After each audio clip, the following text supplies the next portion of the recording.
Okay, so in this video I'm going to be recording solutions to the VCAA's 2016 Exam 1 in Further Mathematics. As you would be aware, Exam 1 is a completely multiple choice exam. I'll talk more about that in a moment. And in 2016, as in 2017, 18 and 19, this would have been an exam that comprised 40 multiple choice questions, 24 of which were on the core content. So that would be 16 on data analysis and 8 questions on recursion and financial modelling. And then you would have answered a further 16 multiple choice questions on your optional modules, 8 on each module. So you'd answer 2 modules with 8 multiple choice questions on each. This year in 2020, obviously there's been some adjustments given COVID this year, and you will just be completing 1 optional module, but you'll still do a total of 40 multiple choice questions. So this year it'll be 20 multiple choice questions on data analysis, 10 multiple choice questions on recursion and financial modelling, and a further 10 multiple choice questions on your chosen module. As I work through these video recordings, I'm going to record solutions to the core component of the course, which is obviously relevant to everyone, and I'm going to record solutions to the matrices module. I'm not going to record all 4 modules. I'm not familiar with all 4 of them rigorously at this point in time, and B, of all the modules, matrices is by far the most popular module, and so it's likely that by completing the matrices module, this will be relevant to the largest number of you. Okay, so the other thing to note is in completing exam 1, you must provide your answers on an answer sheet. I won't do that throughout the video, but I think the answer sheet is something you need to be really familiar with, and I would strongly encourage you that as you're completing your own practice exams, that you print yourself out a copy of the answer sheet and that you complete it using the answer sheet. You get used to that routine of having to transpose your answers onto the sheet, and you develop a routine about it. So don't wait till the end and just fill in the answer sheet at the end. If you run out of time, you're going to be in real trouble there. So make sure that you answer each question on the answer sheet as you go through. The other thing is to be familiar with the sheet in terms of just how it needs to be filled out. So this sheet is dated 2017. It's just a sample multiple choice answer sheet, but it's the same sheet from 2016, 17, 18 and 19. The most important thing obviously is you've got your core section over here on the left. So that would be your first 16 questions on data, the next 24 on financial maths. And then you've got this section over here on the right where you need to select your optional modules. So if I'm completing the matrices module, I'm going to need to shade in the matrices box. Remember, you need to work with a pencil on these multiple choice answer sheets, shade in the matrices box and write the word matrices in this box just as a check. That's just because if they think when they mark your, when the computer automatically marks your questions, if it looks like your answers don't correspond to the module you've chosen, they'll come back and check that what you've coloured in here actually matches what you've written here. Okay, so it's a nice check. So it's really important to make sure that you've filled that out. Obviously in 2020 you won't get 2 sections like this. There'll only be 1 section, but you will still need to nominate which module you are answering the questions for. And obviously there'll be more. There'll be, 10 here, and there'll be 20 and 10 for the data and the finance. Okay, so as I said, I'm not going to fill out the answer sheet, but I would strongly encourage you to make sure that as you are doing your practice exams, you are using the answer sheet. I'm sure it's available somewhere online. I'm sure I just Googled Further Mathematics multiple choice answer sheet and found it somewhere. So download it, print out a number of copies for you to use as you're working through your exams. The next thing I would say to you is that the reading time is really important. Obviously, I'm not going to do the 15-minute reading time, but when you're, the reading time is really important for you to make a plan for how you're going to work through the exam. And equally, you should be going into the exam with a pretty solid plan.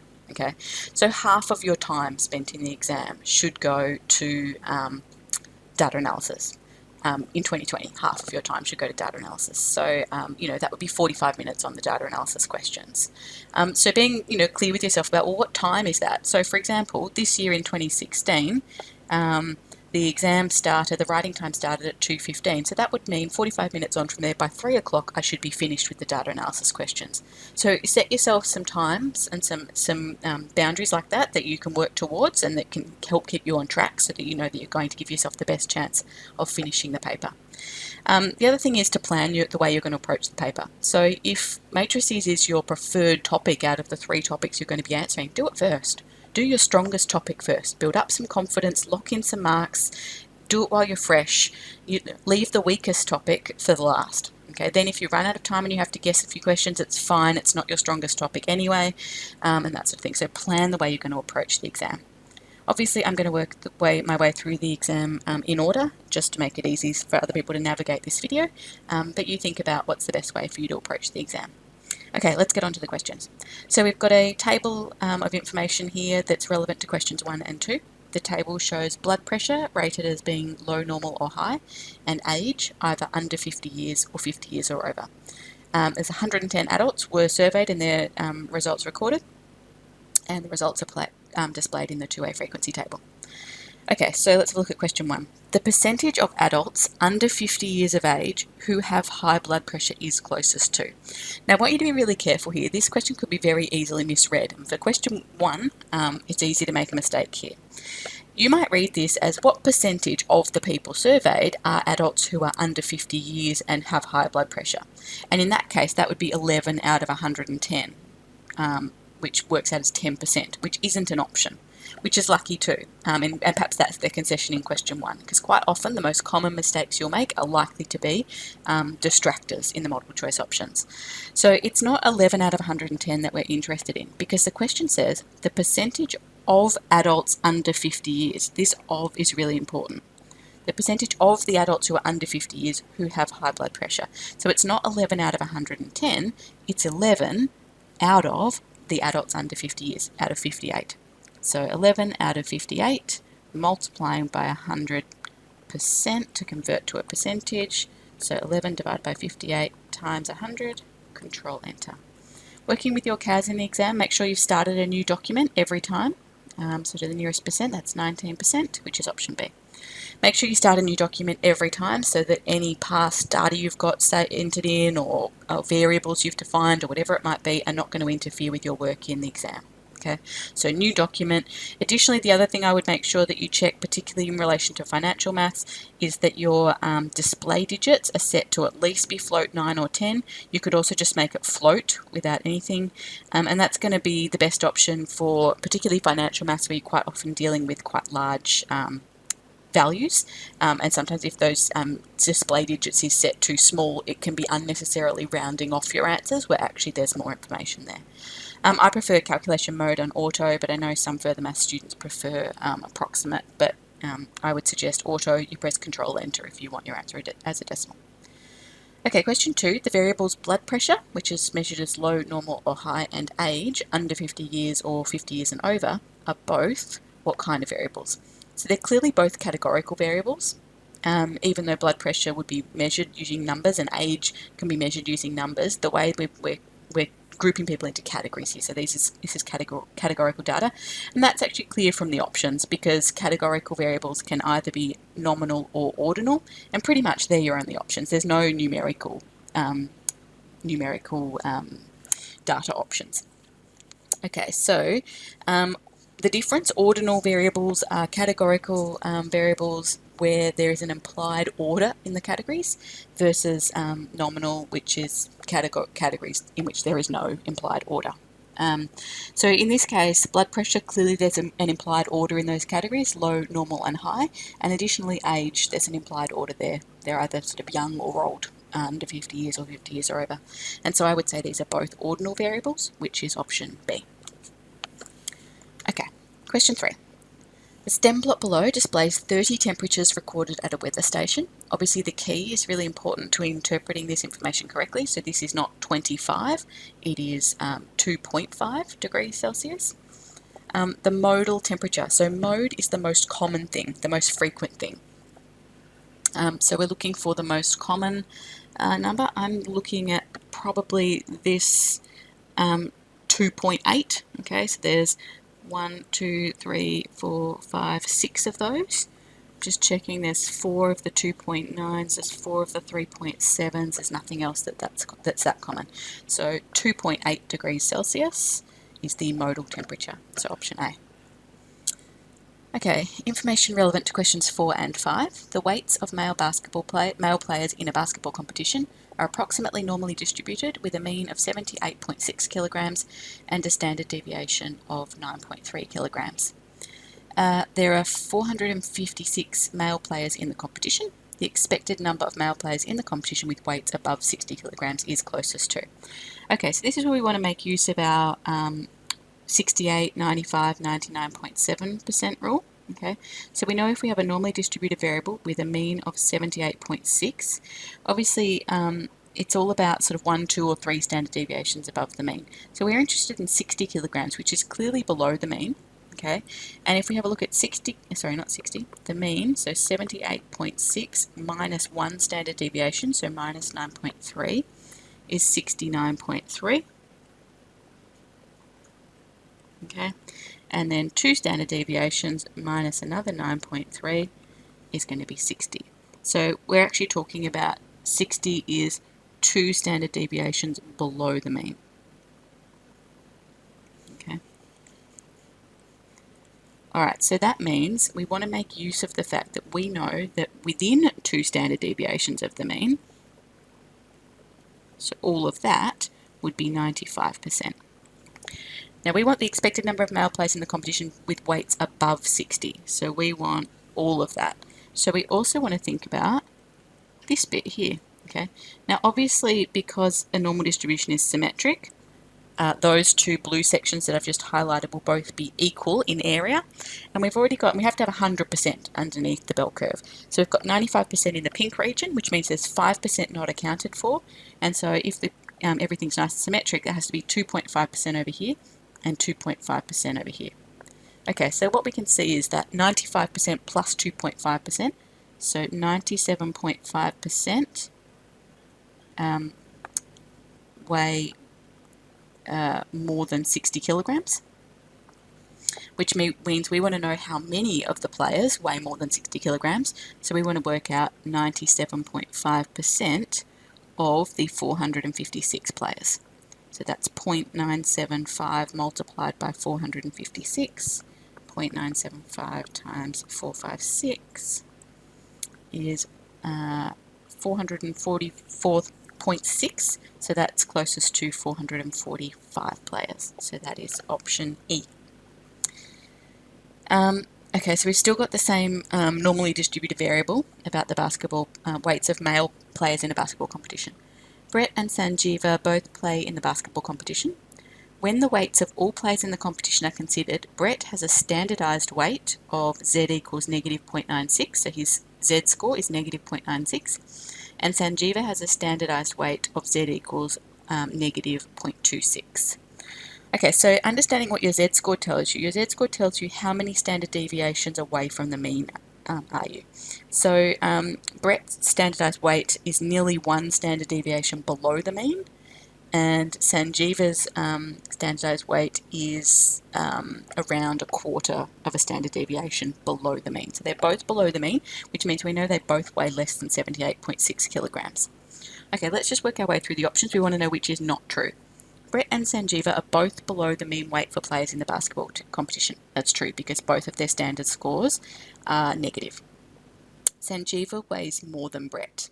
That's also true. So Sanjeeva's Z score is higher than Brett's. Okay, it's not as far below the mean as Brett's is, and so he weighs more than Brett.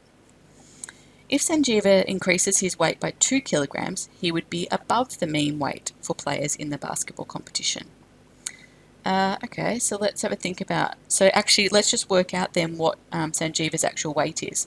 So we know that our Z score is our actual score minus the mean divided by the standard deviation.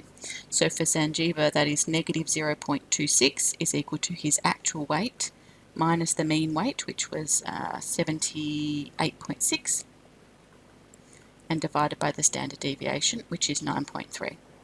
Oops, 9.3. So I can get my CAS to solve that for me if I'm not confident in doing that myself. So if we solve negative 0.26 equals control divide x minus 78.6 divided by 9.3, and if we solve that for x, we find that his actual weight is 76.182 kilograms. Okay. Now, part C says if he increases his weight by 2 kilograms, he would be above the mean weight. So if we were to add 2 onto this value, that's 78.182, which is actually not above the mean weight. So even if he adds 2 kilograms to his weight by having a big lunch or whatever, he won't be over the mean weight. Okay, he would only be at 78.182 kilograms, and 78.6 is the mean. So this one's not true. So at this point we can probably stop and answer part C. Let's just confirm that the other two are not right. Brett weighs more than 68 kilograms. Again, we could work out Brett's score by solving the same equation, but using Brett's standard score. We could work out his weight, sorry. Negative 9.6. So his weight is 69.67. So yes, he does weigh more than 68 kilograms. And more than 50% of the players in the basketball competition weigh more than Sanjeeva. Yes, that's true, because Sanjeeva's weight is below the mean. 50% is the mean and above, and so because he's below the mean, he'll be more than 50%, way more than him. So option C is the correct answer there. Okay, question 6. The histogram below shows the distribution of the number of billionaires per million people for 53 countries. Using this histogram, the percentage of these 53 countries with less than 2 billionaires per million people is closest to. Okay, so let's have a look at the histogram. It's got a nice clear scale here, so we can see that there is 49 countries between 0 and 2 that have between 0 and 2 billionaires. The number of countries that have between 2 and 4 billionaires is 2. The number of countries that have between 6 and 8 billionaires is 1. And the number of countries that have between 30 and 32 billionaires is 1. Okay, so there's your total of 49 plus 2 plus 1 plus 1. There's your total of 53 countries. We want the percentage of the 53 countries with less than 2 billionaires per million people. So that is 49 countries are in that category out of the 53 countries, times by 100% to convert it to a percentage. 49 out of 53 times by 100, control enter for a decimal. That's approximately 92.45%. So out of the options, it is closest to 92%, option D. Okay, question 7. The histogram below shows the distribution of the number of billionaires per million people for the same 53 countries as in question 6, but this time plotted on a log base 10 scale. Based on this histogram, the number of countries with 1 or more billionaires per million people is. Okay, so we need to understand how to read the log scale, and really, instead of each of these numbers, so this doesn't mean 2 billionaires per million people. This means 10 to the power of 2. So we essentially read this scale as being 10 to the power, each of these numbers being 10 to the power of that number. Okay, so 10 to the power of 0 is 1. You can check your cards. 10 to the power of 0 is 1, and 10 to the power of 1 is 10, and 10 to the power of 2 is 100, 10 to the power of 3 is 1,000, etc. And there's no data beyond that. Okay, so if we want the number of countries with 1 or more billionaires, 1 billionaire corresponds on the log scale to 0. Okay, so that is here onwards. Okay, and so we can have a look, and reading off our scale, it looks like there is 9 in that category and another 1 in that category. And I would say that that means there are 10 countries with 1 or more billionaires per million people. So option E in this case. Parallel box plots would be an appropriate graphical tool to investigate the association between monthly median rainfall in millimeters, and the. Okay, so parallel box plots are when you're going to have a numerical variable and at least one categorical variable. Okay, so in this case, the one variable we've got is rainfall is numerical. Okay, continuous numerical. So we're going to have rainfall on this axis, and then we're going to have a series of box plots, maybe for, I don't know, different regions. You know, maybe this is Victoria, maybe this is New South Wales, etc. Okay, so each box plot represents a category that's being measured on the same numerical variables. So we're looking for categorical variables here. So we want to look at option A, where monthly median wind speed in kilometres. So this would be numerical.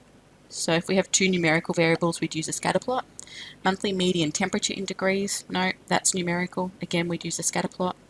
If it's rainfall versus month of the year, yes. So we could have January, February, etc. So C. The other two options are both, again, numerical. So you would be using a scatter plot if you've got two numerical variables. So one categorical and one numerical, we're going to use parallel box plots, so option C. Okay, following information for questions 9 and 10. The scatter plot below shows life expectancy in years, called life expectancy, plotted against the Human Development Index, which is labelled as HDI, for a large number of countries in 2011. A least squares line has been fitted to the data and the resulting residual plot is shown. The equation of this least squares line is, the coefficient of determination is r squared is 0.875. Okay, question 9. Given the information above, which of the following statements is not true? The value of the correlation coefficient is close to 0.94. Okay, so if we've got the coefficient of determination, we can work out the correlation coefficient r by taking the square root of 0.875. But we need to be careful about when we take a square root, it could be positive or negative, but we can see here clearly here that we have positive going up as we go from left to right correlation, and so in this case r would definitely be a positive value. And so if I work out what the square root of 0.875 is, it is approximately, to two decimal places, yes, 0.94. So value of correlation coefficient is close to 0.94, that's true. 12.5% of the variation in life expectancy is not explained by the variation in Human Development Index. That's also true. That's a slightly reversed interpretation of your coefficient of determination. So the coefficient of determination tells us that 87.5% of the variation in life expectancy is explained by the Human Development Index, and so that would mean that the remaining 12.5% is not being explained by the variation in the Human Development Index. So B is also true. On average, life expectancy increases by 43.0 years for each 10-point increase in the Human Development Index.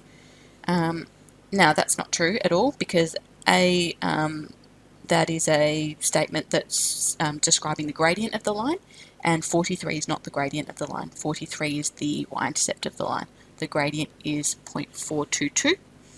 Now, interestingly, it's not far off being correct, because this actually tells us that 0.422 increase in life expectancy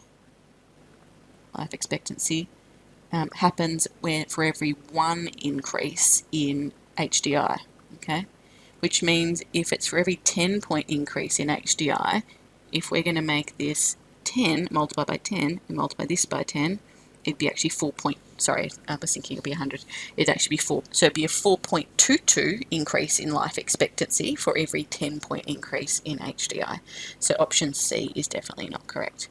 Again, once you've found the correct option, you can really stop, but let's just have a quick look at the other two to explain why they're not right. Ignoring any outliers, the association between life expectancy and the Human Development Index can be described as strong, positive, and linear. Yes, okay, I think the randomness of the residual plot confirms linear. Equally, the coefficient of determination and the correlation coefficient suggests that it's a strong correlation, and we can certainly see that because we're going up from left to right, it is a positive correlation. So I definitely agree with option D. And then E, using the least squares line to predict the life expectancy in a currency with a Human Development Index of 75 is an example of interpolation. Yes, so interpolation is when we make a prediction that's within the data set, okay? So the data set spans 25 to 95, so predicting for any value between 25 and 95 is going to be an interpolation. If we were trying to predict life expectancy of someone with an HDI of 110, although I suspect it has to be less than 100, then that would be an extrapolation, but this is certainly an interpolation because 75 is within the data set. So C is the only option that is incorrect. Okay, question 10.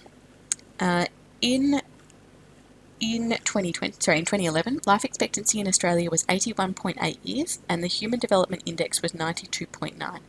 When the least squares line is used to predict life expectancy in Australia, the residual is closest to. Okay, so we want to use the least squares line to make the prediction and then compare it to the actual value. Okay, so we want predicted life expectancy.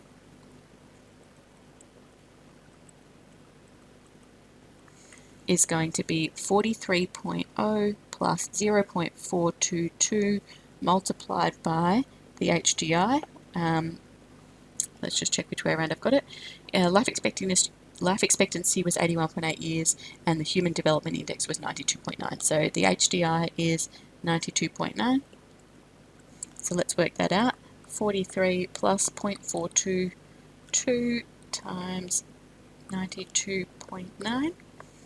Okay, so the regression equation predicts that the life expectancy would be 82.2 years approximately. And so the residual value is the actual minus the predicted. Okay, and so the actual value was 81.8 years minus the predicted value of 82.2 years. 81.8 minus this value we've calculated up here is approximately negative 0.40. Okay, so option B for question 10. A negative residual, meaning that your actual value is lower than the predicted value. Okay, question 11. The table below gives the Human Development Index, HDI, and the mean number of children per woman, mean number of children per woman, which is just labelled as children, for 14 countries in 2007. A scatter plot of the data is also shown. The scatter plot is non-linear. So yeah, we're getting a bit of a sense that there's a slight curve happening there. So I suspect the question is going to be about a data transformation. A log transformation is applied to the variable children, can be used to linearize the scatter plot. With HDI as the explanatory variable, the equation of the least squares line fitted to the linearized data is closest to. Okay, so the first thing we need to do is enter the data in. Okay, and this is a point where you do need to take really great care. I would strongly suggest that you don't rush this point and that you really check your data. If you make one input wrong, then your answer is going to be wrong no matter how well you understand what to do. Okay, I'm just going to pause the recording while I actually enter the data in. To do that though, I'm going to insert a new page into my document, Control I want a lists and spreadsheets page, so option 4, and then I'm going to enter my data in. I'm going to label my columns so I can refer to them. I'm going to have HDI and I'm going to have, just going to write child, and then I'll put the data in the 2 columns. I'll just pause, I'll come back once I've got the data in.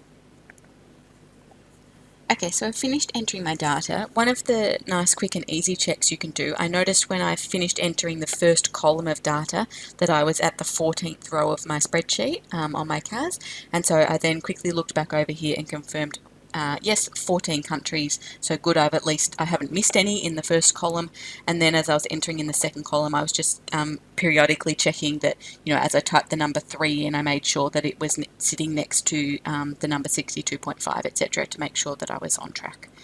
Okay, so I've got my data in, got my columns labelled so I can refer to them potentially. We want to apply a log transformation to the children variable. Okay, so I'm going to make an extra column here, which is going to be log child. Sorry. So log child, just call it log ch. And then I don't need to do it manually. I can just type in this second grey box at the top, a formula. So this column is going to be equal to, now log, we press Control 10 to the power of x, so over here next to the number 1. So it's going to be log base 10.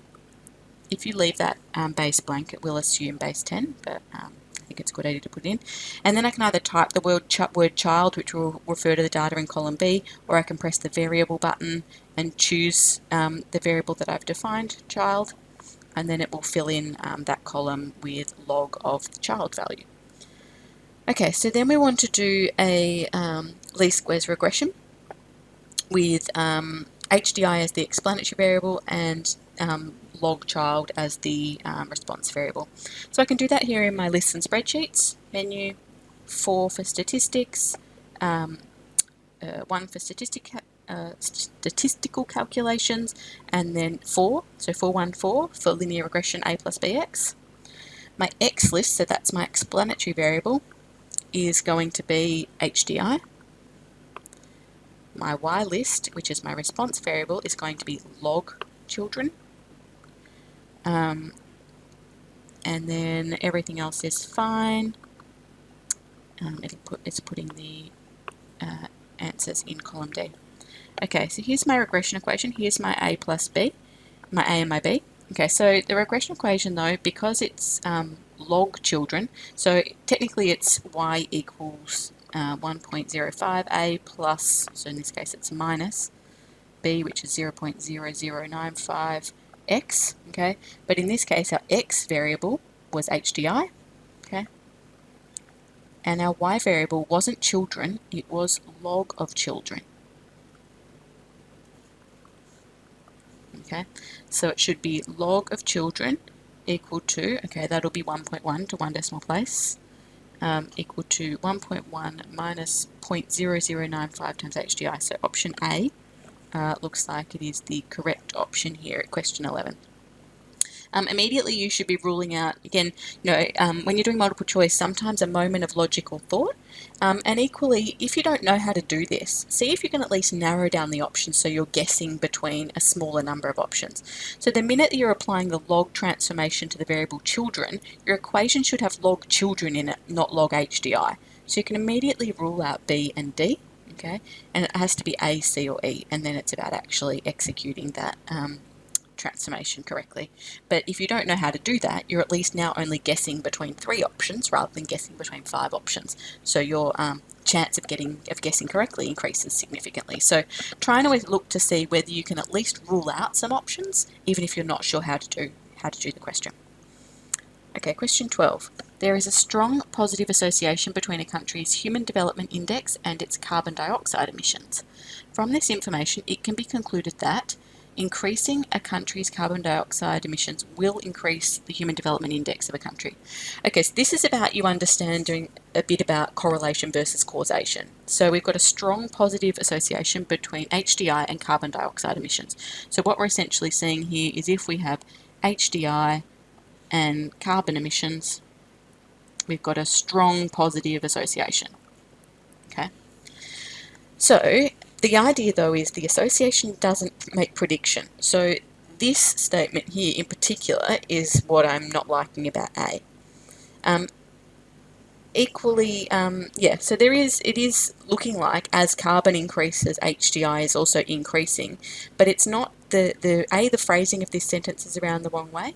Okay, I wouldn't say that the increasing carbon dioxide emissions is what's causing the increase in human development. There's certainly no cause anyway, but certainly the explanation would be the other way around. The increasing HDI is increasing carbon emissions, although it doesn't specifically say here which is explanatory and which is response. Equally, the issue with this is will increase. It won't. There's just a suggestion that that as HDI increases, carbon emissions are also increasing. There's no sense of cause. Decreasing a country's carbon dioxide emissions will increase, so that's definitely not right because that would be suggesting a negative correlation. So the issue of the decreasing versus increasing is not right. They're either both increasing or both decreasing. This association must be a chance occurrence and can be safely ignored. That's just a meaningless statement. We don't know that it's a chance occurrence. So must be, okay, it might be, but we don't know that. Countries that have higher human development indices tend to have higher levels of carbon dioxide. I'm definitely liking that. That matches this statement. Countries with higher HDI tend to also have higher carbon dioxide. Let's just have a quick look at E. Countries that have a higher human development indices tend to have lower levels of carbon dioxide. That's not true. Okay, so D is correct. So A says something similar, but the language is different. It's saying that increasing carbon dioxide emissions will increase the Human Development Index, okay? Whereas D is saying those countries that have higher development indices tend to also have higher. So it's not suggesting there's no suggestion of cause, whereas part A suggests cause. Okay, question 13. consider the time series plot below. The pattern in the time series plot shown above is best described as having, okay, so it's about it's about looking at trend and fluctuations here. I would say that there is pretty much always irregular fluctuations unless there's a perfect pattern, and that's why irregular fluctuations are listed in all of the options here, so we can essentially ignore those. There's mention of increasing trend. There's a mention of increasing and decreasing trend in C, D, and E. I would say there's not really a very clear trend here at all. I'd say that things are fairly flat. If you were to draw a trend line in. So I would be ignoring anything that says there's increasing or decreasing trend personally, and that now leaves us only with option C. Now option C mentions seasonality, and I think there is seasonality happening here. So the time is in months, and so therefore each 12-month period is 1 year, and we're seeing a similar pattern happening each year. We're seeing a sort of sense that we get this dip in the middle of the year and then an increase. It starts reasonably high, dips in the middle of the year and increases. Sometimes it slightly goes up at the start of the year and then dips and increases. It looks like as time's moving on that the period might actually be a bit more than a year, but there is still this pattern of increase, decrease, increase, decrease. Yes, there are minor changes to that, but that's what the irregular fluctuations is accommodating for. Okay, so seasonality with irregular fluctuations, question 13, option C. Okay, and then the final 3 questions in the data analysis section all relate to this data here. So the table below shows the long-term average of the number of meals served each day at a restaurant. Also shown is the daily seasonal index for Monday through Friday. Okay, question 14. The seasonal index for Wednesday is 0.84. This tells us that, on average, the number of meals served on a Wednesday is... Okay, so this tells us that this is a below average day.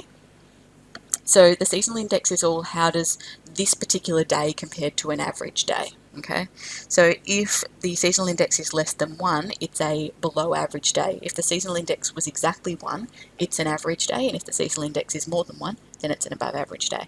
So it's definitely less than the daily average, so we can certainly rule out any that say more than or same as. And then it's really clear that that 0.84 is telling us that it is 84% of the daily average. So it's not 84% less than the daily average. If it's 84% of the daily average and the daily average is 100%, then that is 16% less than the daily average. So question 14 should be A. Question 15. Last Tuesday, 108 meals were served in the restaurant. The deseasonalised number of meals served last Tuesday was closest to. Okay, so to deseasonalise, we want to divide by the seasonal index. So Tuesday's 108 meals were served, 108 meals. We want to divide by the seasonal index, which for Tuesday is 0.71.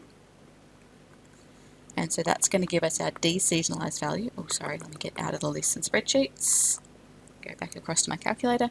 108 divided, try again, 108 divided by 0.71 is approximately 152 meals. So when we're deseasonalising, we're trying to remove the seasonal pattern. So Tuesday is a below average day. Okay, so if we want to remove that sense of, below and above average changing in the same pattern from week to week, if we're removing, or we're trying to correct for seasonality, deseasonalise, then we would expect that below average days, when we deseasonalise, we get a higher value. Okay, because it's all about shifting everything so that it's a bit more linear. So dividing by 0.71 makes the number bigger, and so the deseasonalised number of meals served is 152, so option E. So remember, it's actual value divided by the seasonal index to deseasonalise the data. The seasonal index for Saturday is closest to.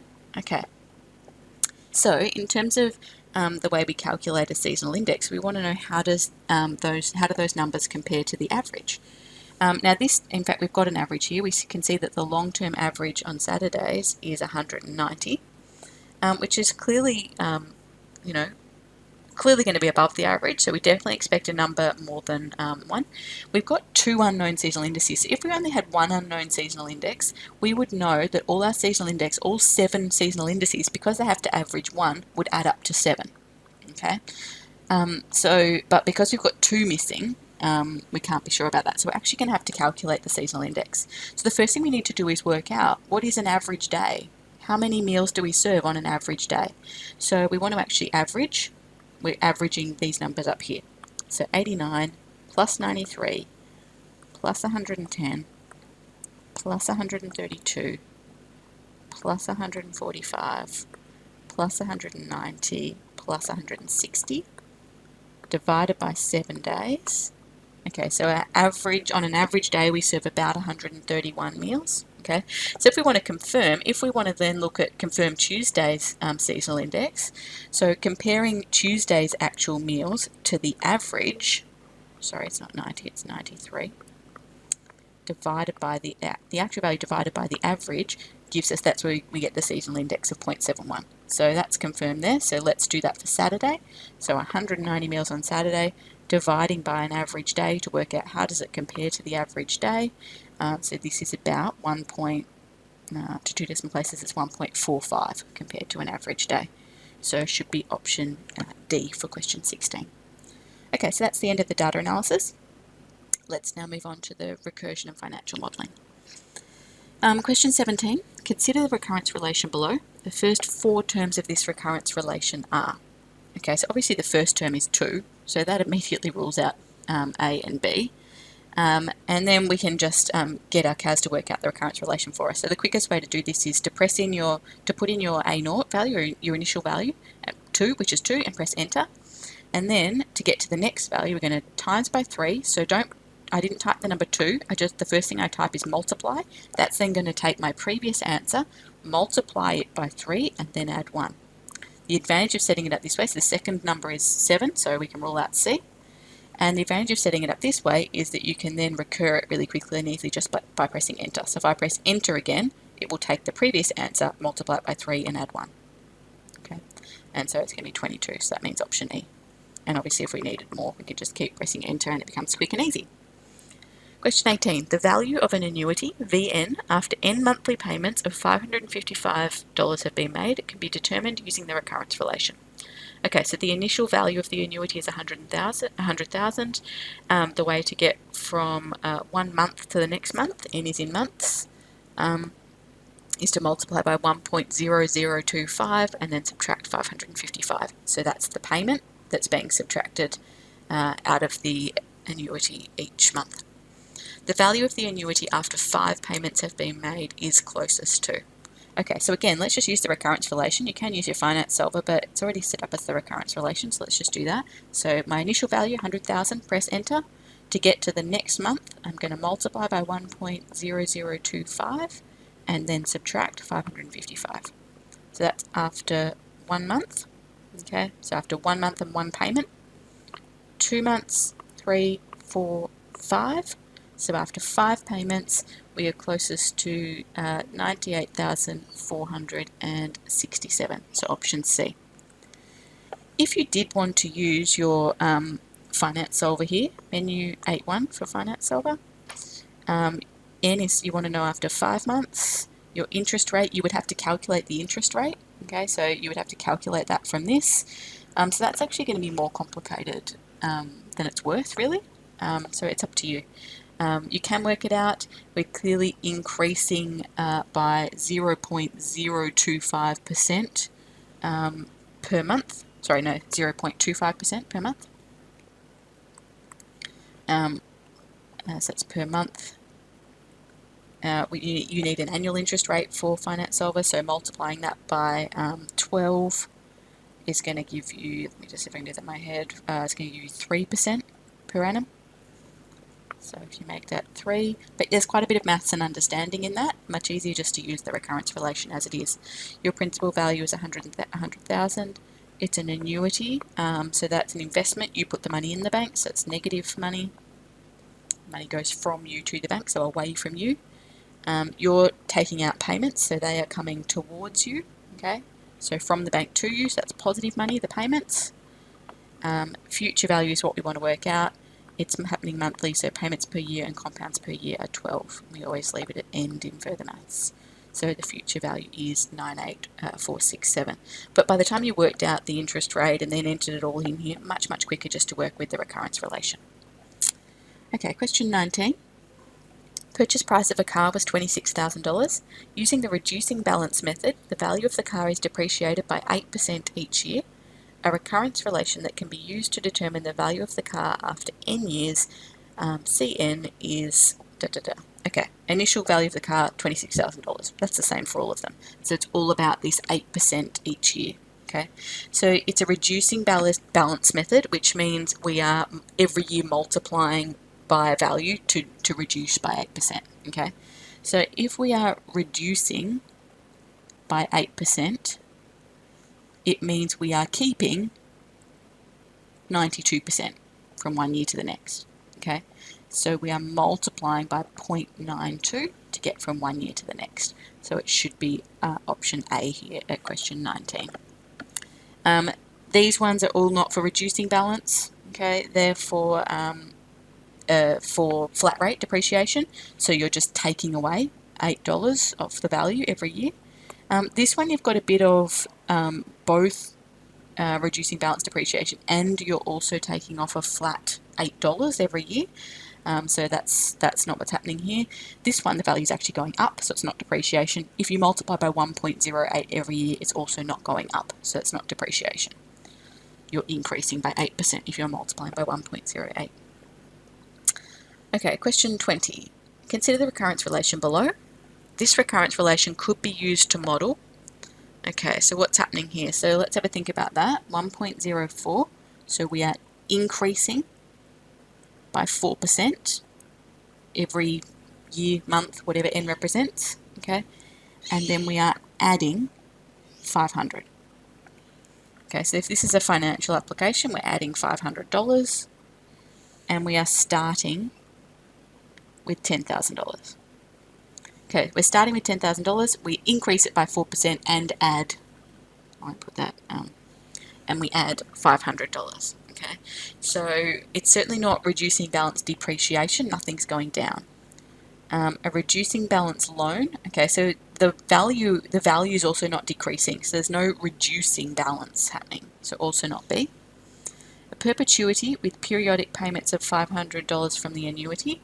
It's also not a perpetuity, because a perpetuity would be about you add interest and then you take out payment. So if you're increasing by 4%, you'd be subtracting a payment, which is equivalent to that interest. So it's not going to be that either. An annuity investment with periodic additions of $500 made to the investment. So yes, that's what's happening. We've got an annuity investment that earns 4% every year or month or whatever n represents, and we're adding $500 periodically as well. So option D, definitely.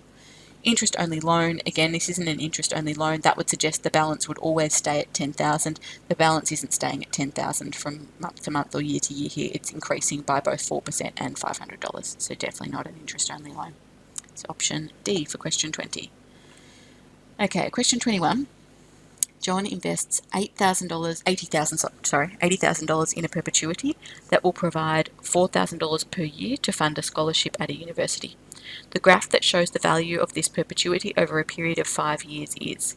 Okay, so the key thing with a perpetuity is the value of the perpetuity stays the same, because every year it earns the interest, and then the interest must be $4,000, and you take out that $4,000 for the scholarship in this case. So that keeps the value of the investment at $80,000. Again, in another year, it'll have earned $4,000 in interest. You take out the $4,000. It's therefore still worth $80,000. So it should be consistently worth $80,000. So therefore, it shouldn't be going up or down at all. So either A or B, where the value is not going up or down. In B, the value stays at $80,000. Here in A, you've got the value staying at $4,000. The value of the perpetuity isn't $4,000. That's the payment every year that you take out, the withdrawal that you take out. The value of the perpetuity stays at $80,000. So option B for question 21. 22. First 3 lines of an amortization table for reducing balance home loan are shown below. The interest rate for the home loan is 4.8% per annum, compounding monthly, and the loan is to be repaid with monthly payments of $1,500. Okay, so here's our payments, our interest. If we calculate, now this is monthly, so if you work out a monthly interest rate and calculate that interest of $250,000, we assume that equals $1,000. Okay, so the amount of payment number 2 that goes towards reducing the principal of the loan is, okay, so really we're going to need to fill out this table to work out, we want to work out the principal reduction for question 22. Okay, so we want to first of all work out, we've got 4.8% per annum, so that is 4.8 divided by 12, which is 0.4% per month. Okay. And so we then want to work out for the interest 0.4% of the previous month's balance. So 0.4 divided by 100 to make it a percent, or you can straight away do that yourself as 0.004, okay, multiplied by the previous balance, which was 249,500.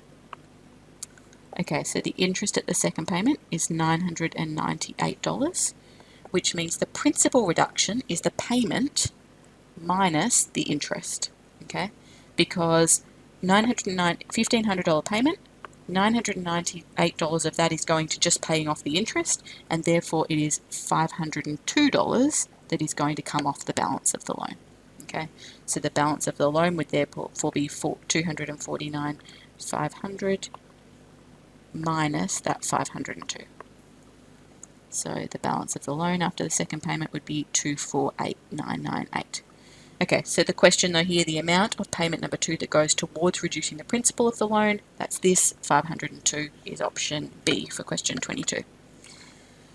Question 23, Sarah invests $5,000 in a savings account that pays interest at the rate of 3.9% per annum, compounding quarterly. At the end of each quarter, immediately after the interest has been paid, she adds $200 to her investment. After 2 years, the value of her investment will be closest to. Okay, let's use Finance Solver here. So menu 8.1 for your Finance Solver. Sorry, menu 8.1. So quarterly, and we want 2 years.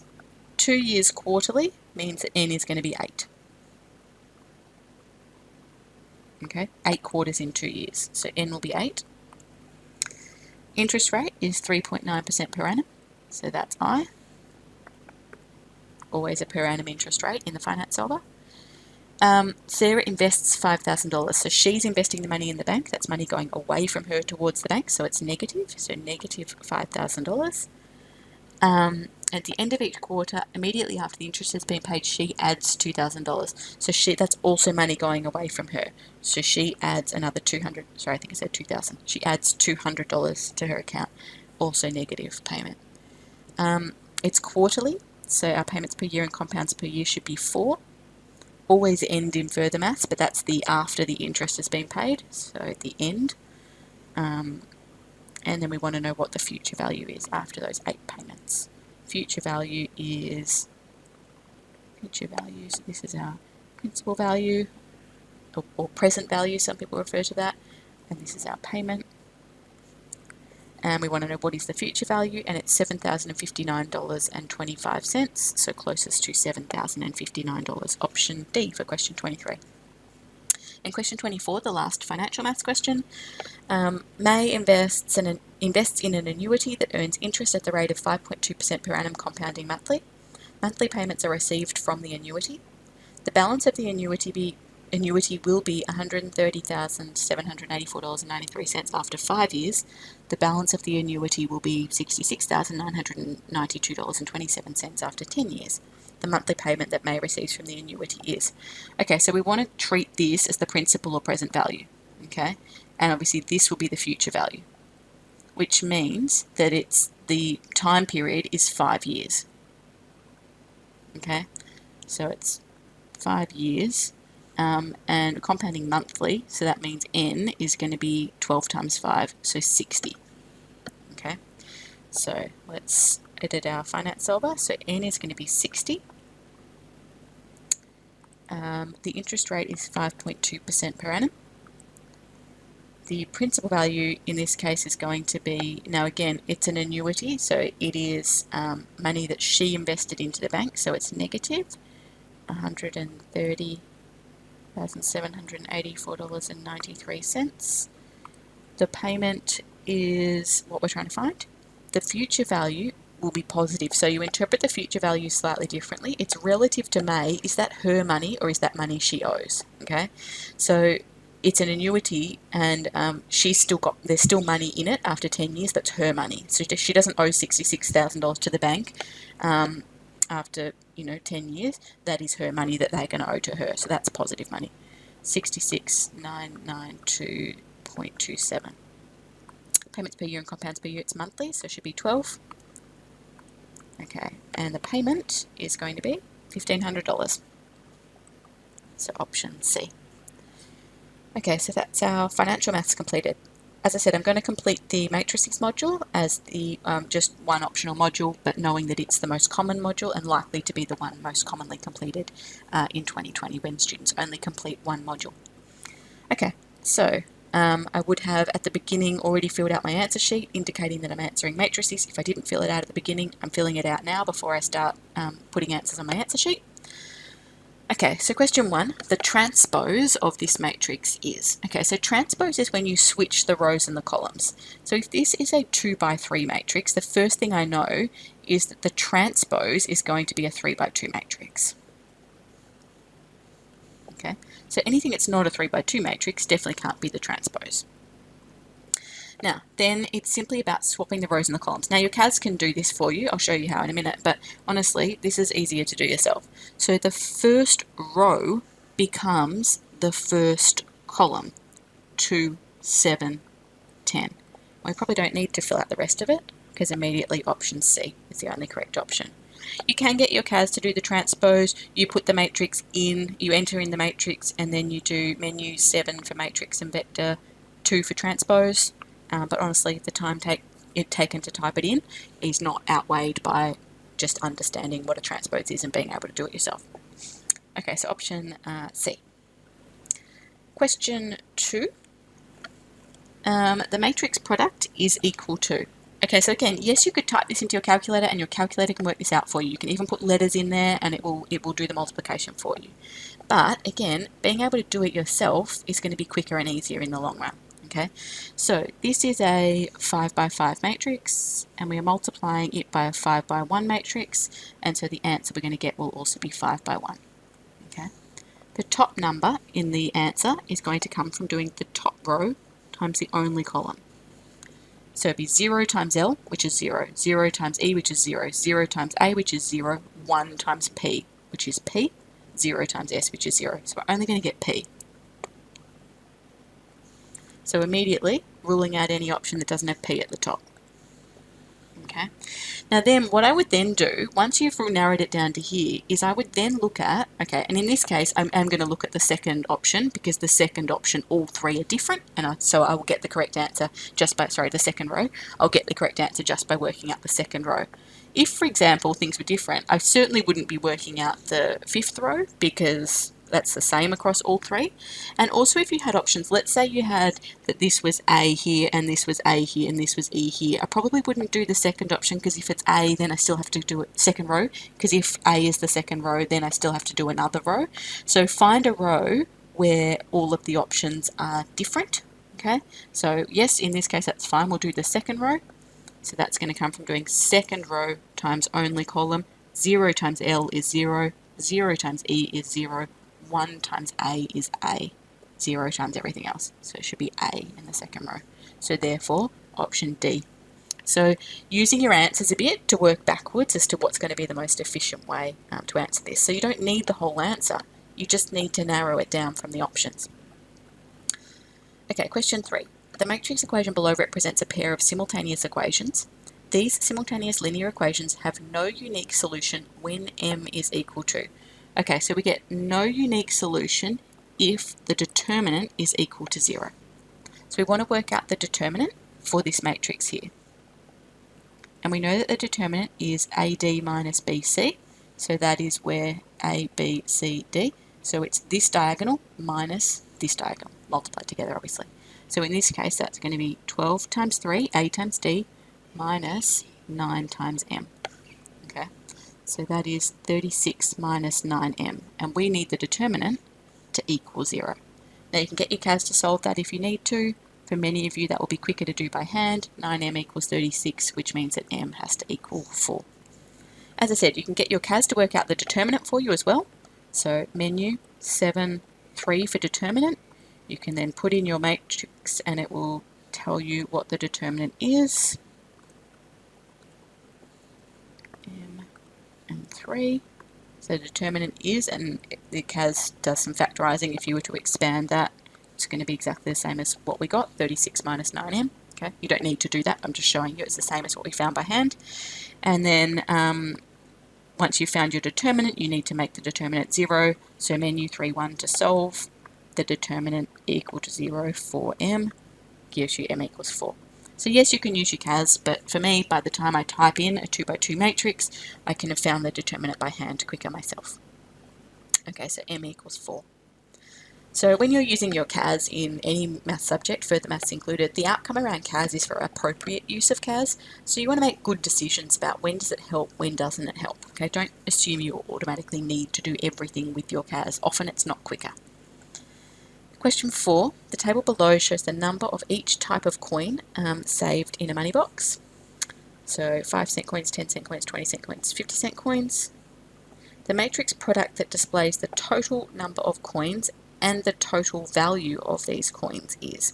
So we want a matrix product that gives us 2 values, okay?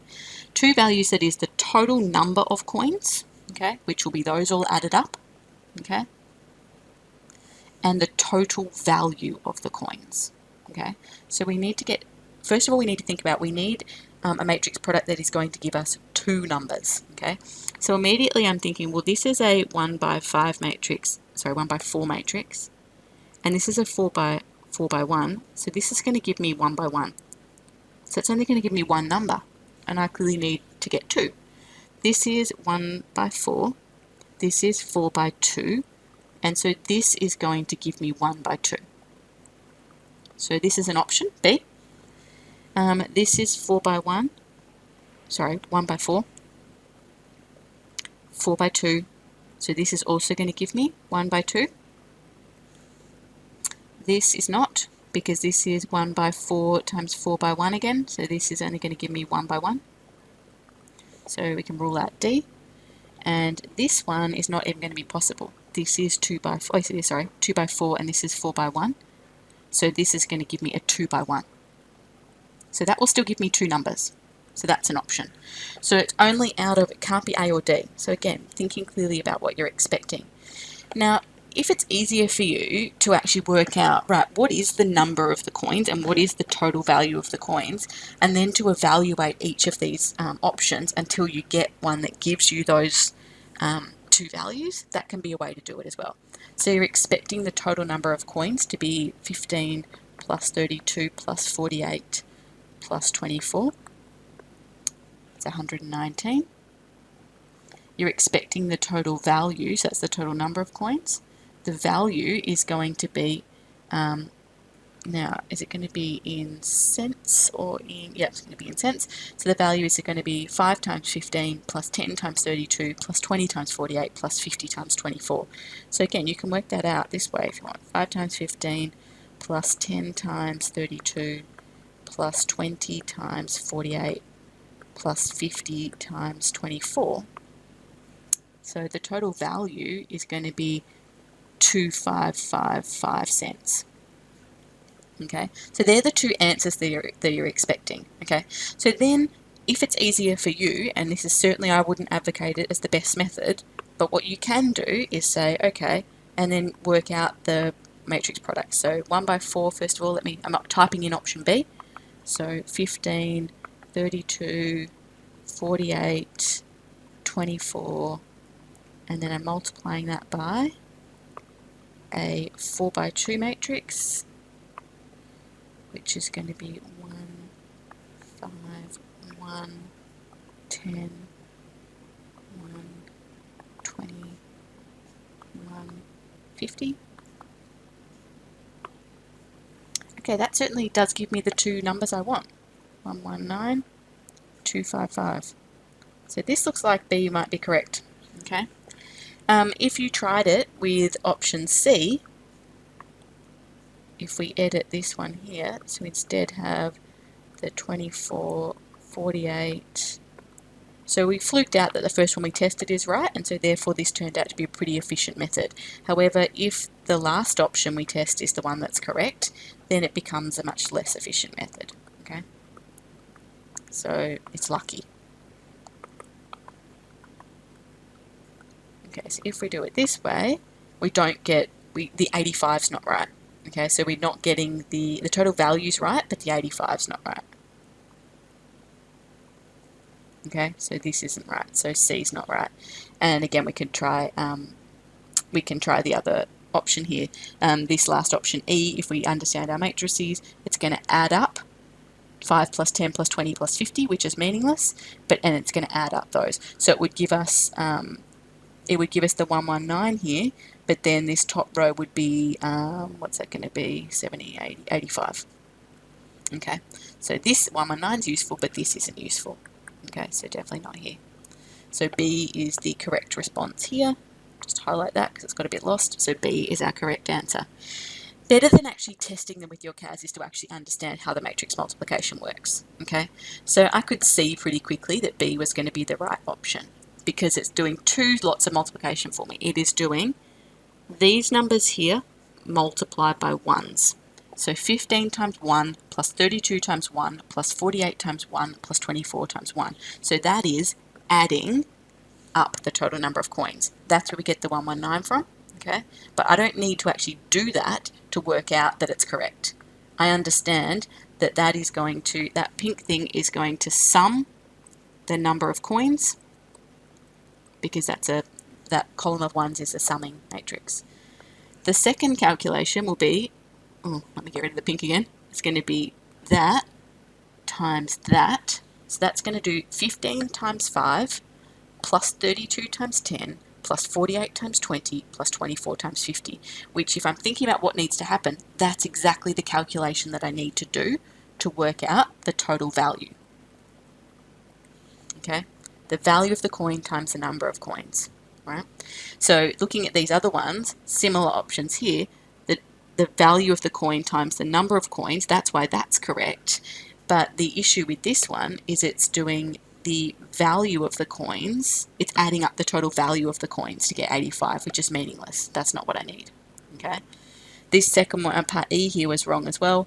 Again, because this row times this column to give 85, that's adding up the value of the coins, which is useless.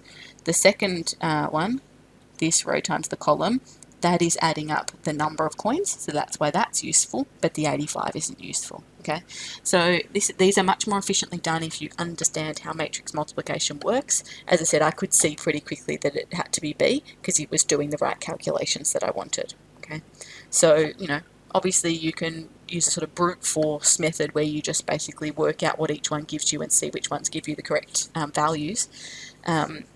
But better if you can understand what's happening with matrix multiplication. So question 4 is option B. Okay, question 5. Let M be this matrix here. The element in row I and column J of M is Mij. Okay, so that's telling us that, for example, this element here, M13, is equal to 3. It is the element in row 1, column 3. The elements of matrix M are determined by the rule. Okay, so let's have a look. Let's just work our way through these and see what's happening. So this is saying that you work out the element Mij by adding up I and j and then taking away 1. So let's say, for example, let's test that. So this was M13, row 1, column 3. So this rule would be suggesting that we add up I and j, so 1 plus 3, and then we take away 1. 1 plus 3 is 4, take away 1 is 3. Okay, so that's correct. Let's try this for another option. So M14, row 1, column 4, we know is 4. So 1 plus 4, take away 1, does indeed give us 4. All right, let's try something in the second row.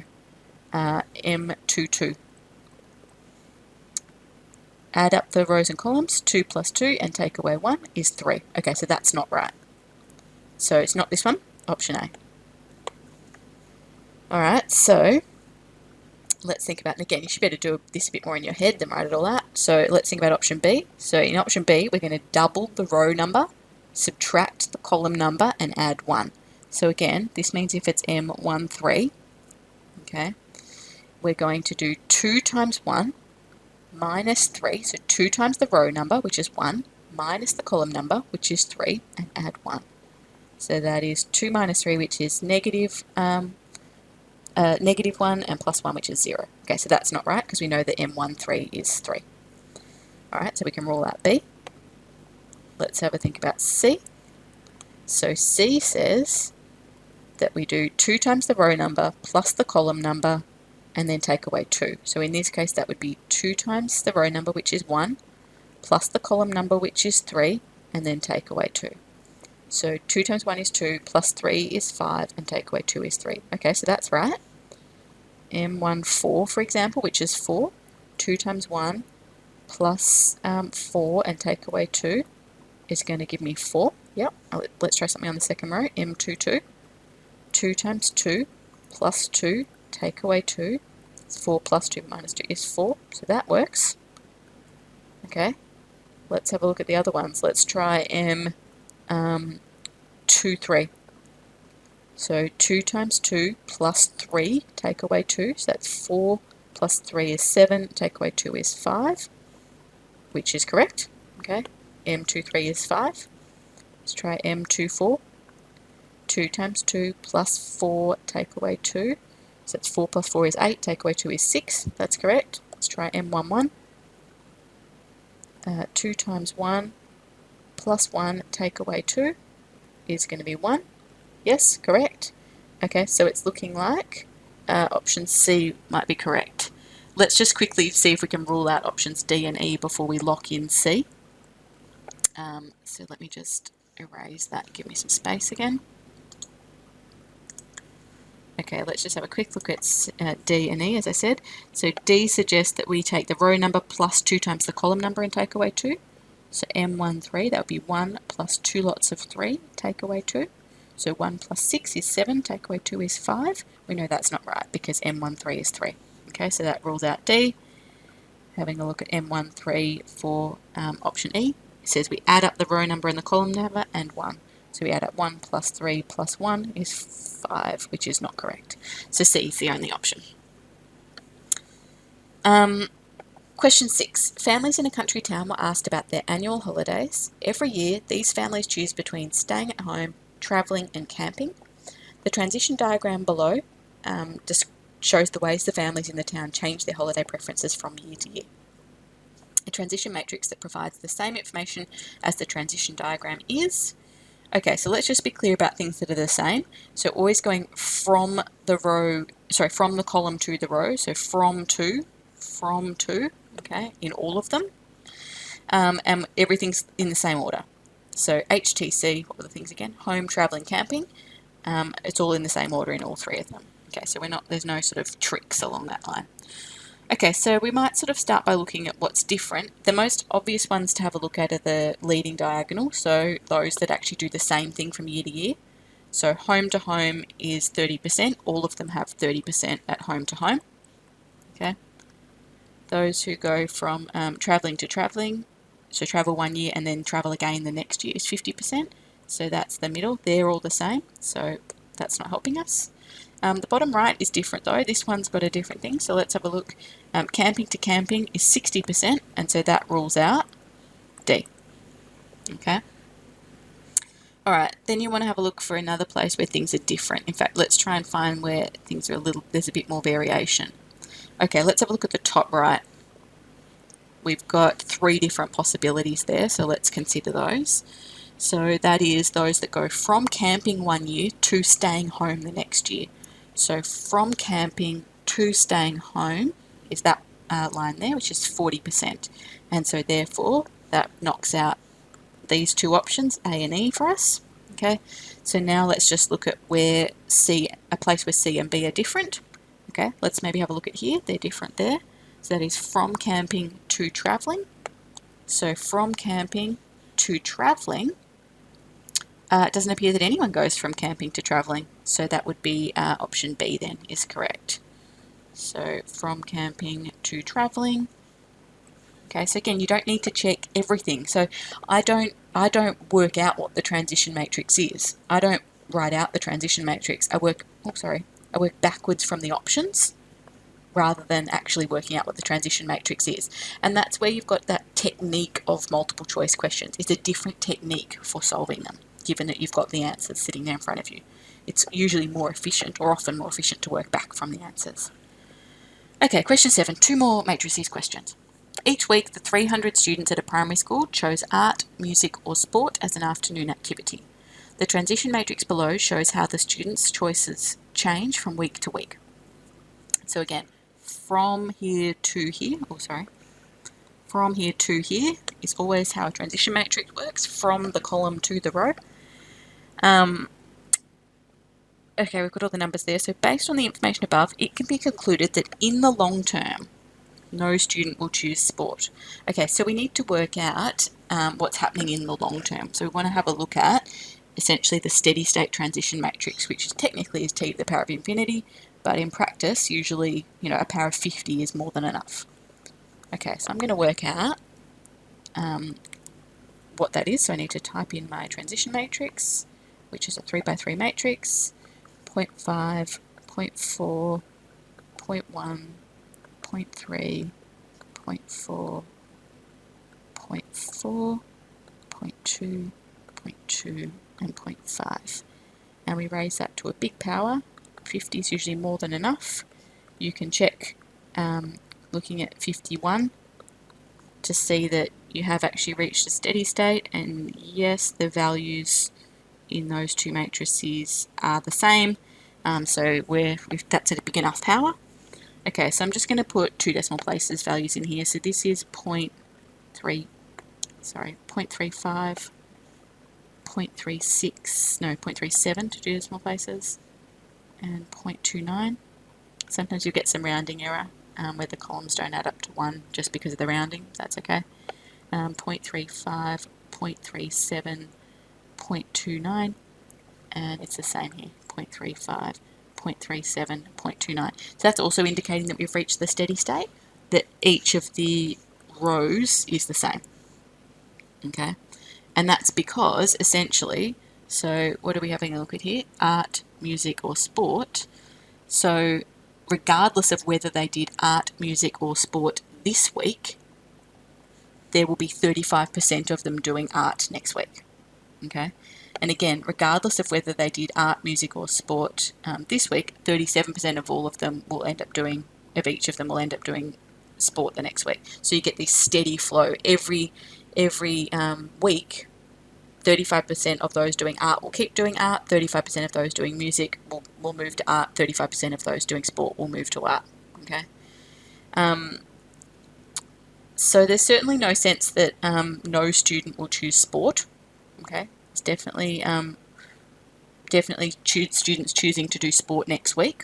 Okay, there would be zeros in this row if no one went from art to sport or music to sport or stayed in sport. So still 37% of each of the categories are going to do sport the following week.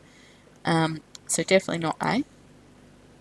All students will choose to stay in the exact same activity each week. No, there's plenty of examples where students are changing activity. For example, 35% of the students that do music this week do art next week, and 29% of them go to music next week. So no, if they all stayed in the same activity, you would see only numbers, and they'd all be ones in that leading diagonal. Otherwise, there'd be zeros everywhere else. All students will have chosen to change their activity at least once. It's hard to say that because, every week 35% of the students that do art stay doing art. So there could be one individual student that has just stayed doing art the whole time. So we can't assume that. More students will choose to do music than sport. No, we're only ending up with 29% of each group going to music, whereas 37% of each group go to sport. The number of students choosing to do art and music will be the same. We're not necessarily seeing that either. We actually can't tell that just from the transition diagram. So let's say, let's do instead a different calculation. So let's also add in an initial state. Let's assume, it says there's 300 students at the primary school. So let's assume, I'm going to do a 3 by 1 matrix. Let's assume that initially there's 100 in each. So we can work out the long-term numbers in each group. Okay. So again, that allows us to say no student will do sport is not correct. There's 110 students on average in the long run choosing to do sport. All students will choose to stay in the same activity each week. No, the transition diagram tells us that. All students will have chosen to change their activity at least once. We don't know that. More students will choose to do music than sport. Sorry, I've labelled my matrix wrong. We had it up here. Sorry, more students will choose to do music than sport. There's certainly a higher percentage choosing to do music than sport. So yes, from the transition diagram, we could have agreed with option D. Sorry, I'd mislabeled my diagram. That's also confirmed by what we're seeing if we assume that the initial state is 100 in each category. In the long run, sport is the bottom one. In the long run, there is 86 students choosing to do sport and 110 students choosing to do music. So more students choose to do music than sport. Sorry, so option D. And then question 8, the matrix below shows the result of each match between 4 teams, A, B, C and D, in a bowling tournament. Each team played each other team once and there were no draws. In this tournament, each team was given a ranking that was determined by calculating the sum of its one-step and two-step dominances. The team with the highest sum was ranked number 1. The team with the second highest sum was ranked number 2, and so on. Using this method, Team C was ranked number 1. Team A would have been ranked number 1 if the winner of one match had lost instead.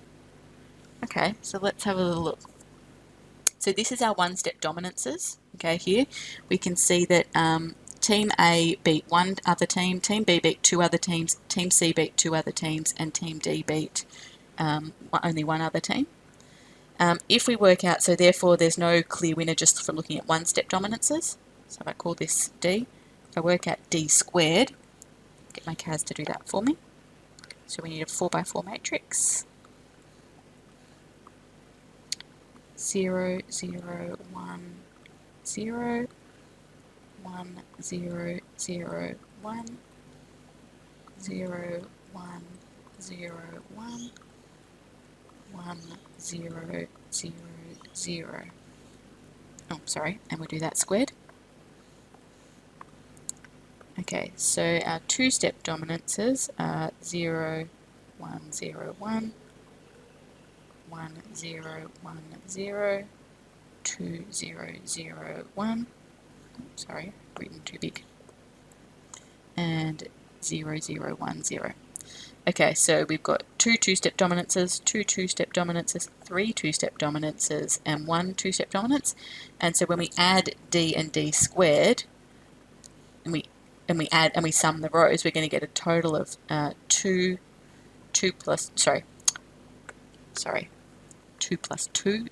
1 plus 2, so 3 is their dominance score for competitor A, or Team A.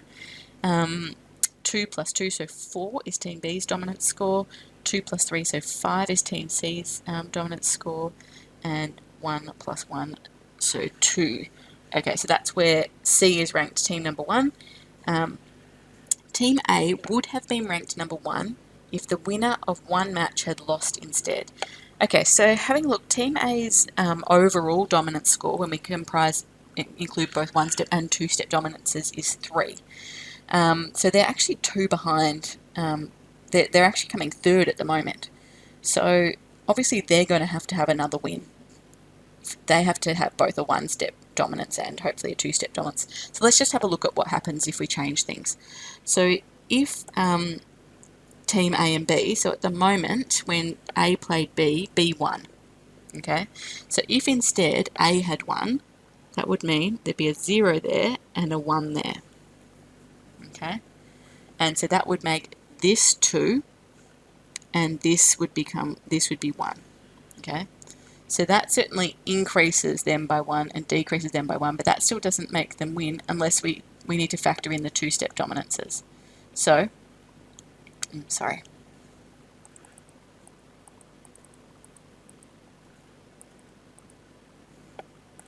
Okay, so let me just edit my matrix here.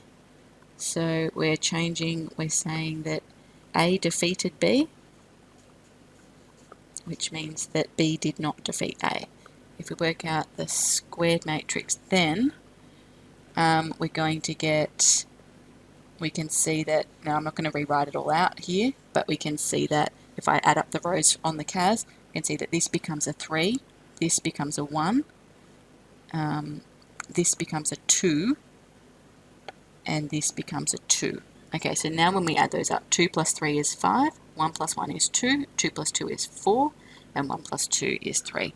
So yes, if A defeats B, Team A would have been ranked number 1. So option A gives the correct response. We're just lucky there. I'd really, if A hadn't been correct, then I would have just moved on to the next one. Although again, a bit of thinking led me to they were quite a long way behind, so I think A needed to have a direct win. It wasn't just about them gaining an extra 2-step win by there being a different result between 2 other teams, because they needed to gain at least kind of 2 points. So A defeating B. A defeating D is not likely to have an impact. We can have a look at it because if A defeated D, D's already the bottom team. So you really need A to defeat one of the teams that's potentially in the mix of winning. So you could have had a look at that. But I really would have just sort of trialled and errored and just edited the matrix and worked out which one gave me the result I needed. And I'm just fortunate there that option A was the correct answer. Alright, so that is the end of the optional matrices module and obviously the 2 core modules. Don't forget, making sure that when you complete your multiple choice practice exams that you do so by practicing filling out the actual answer sheet. Usually I would encourage you to make sure that at the end of completing any VCAR exam you go and read the examiner's report. Please do read the examiner's report carefully. There's a bit less feedback in the multiple choice exam because they don't get as much information about what the students do and don't understand in the multiple choice exam, although you can see the percentage of students that answered various incorrect options. But certainly when you complete exam 2 papers, making sure you go and read fully the examiner's report. There'll be lots of key feedback in terms of errors and notation and the ways you need to write things. There's lots of learning to be had from reading through those exam 2 reports. Having said that, I would say for both exams, always go and have a good look through the report and be clear about learning from any feedback in those reports.